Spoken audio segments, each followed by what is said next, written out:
Welcome to the Transitions Daily podcast. Transitions Daily is an online recovery group that offers a daily distribution of popular recovery resources accompanied by a secret Facebook group for discussion. We hope you enjoy today's readings. This is Transitions Daily for October 7th, read by Cindy L. from Fort Worth, Texas. AA thoughts for the day. Gratitude. Another exercise that I practice is to try for a full inventory of my blessings, and then for a right acceptance of the many gifts that are mine, both temporal and spiritual. I try to hold fast to the truth that a full and thankful heart cannot entertain great conceits. When brimming with gratitude, one's heartbeat must surely result in outgoing love, the finest emotion that we can ever know.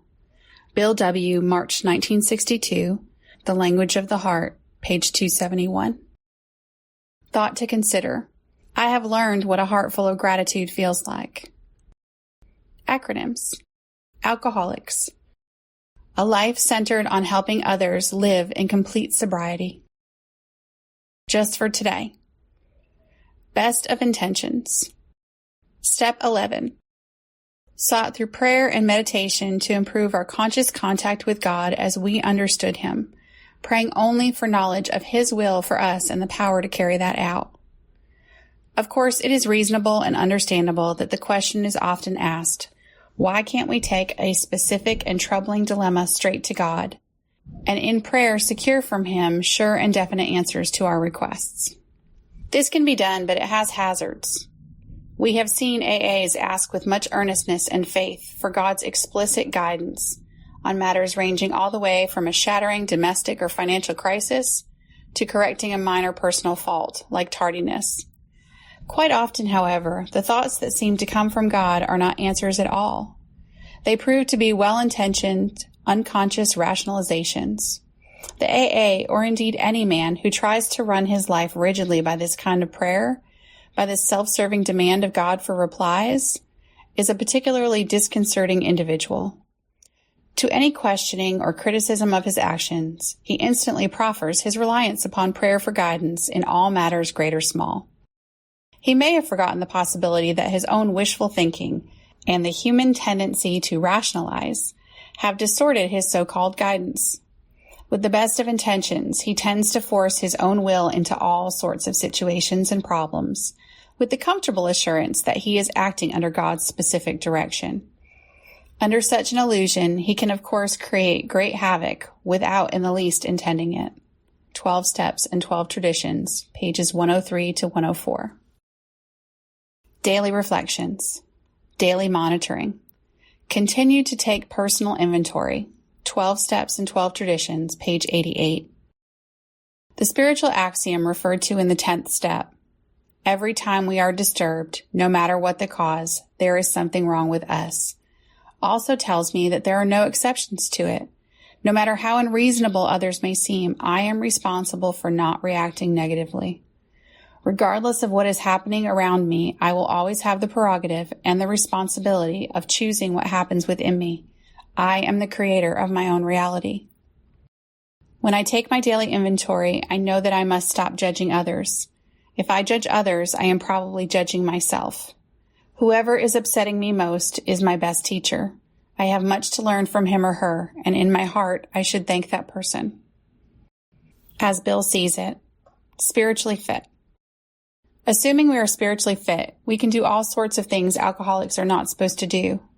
People have said we must not go where liquor is served. We must not have it in our homes. We must shun friends who drink. We must avoid moving pictures which show drinking scenes. We must not go into bars. Our friends must hide their bottles if we go to their houses. We mustn't think or be reminded about alcohol at all. Our experience shows that this is not necessarily so. We meet these conditions every day. An alcoholic who cannot meet them still has an alcoholic mind.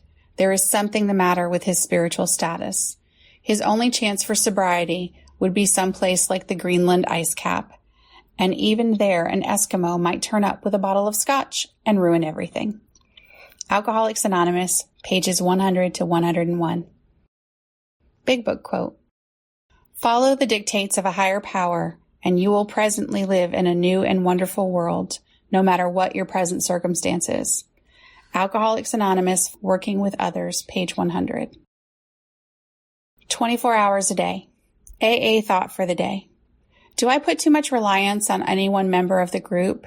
That is, do I make a tin god out of some one person? Do I set that person on a pedestal? If I do, I am building my house on sand.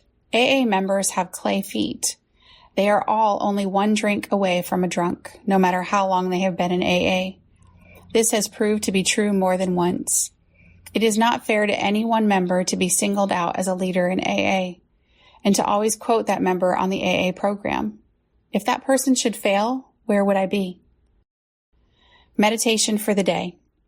You must always remember that you are weak, but that God is strong. God knows all about your weakness. He hears every cry for mercy, every sign of weakness, every plea for help, every sorrow over failure, every weakness felt and expressed. We only fail when we trust too much to our own strength. Do not feel bad about your weakness. When you are weak, that is when God is strong to help you. Trust God enough and your weakness will not matter. God is always strong to save. Prayer for the day. I pray that I may learn to lean on God's strength. I pray that I may know that my weakness is God's opportunity. Hazelden Foundation, P.O. Box 176, Center City, Minnesota 55012. I am Cindy, and I am an alcoholic. We hope you enjoyed today's readings.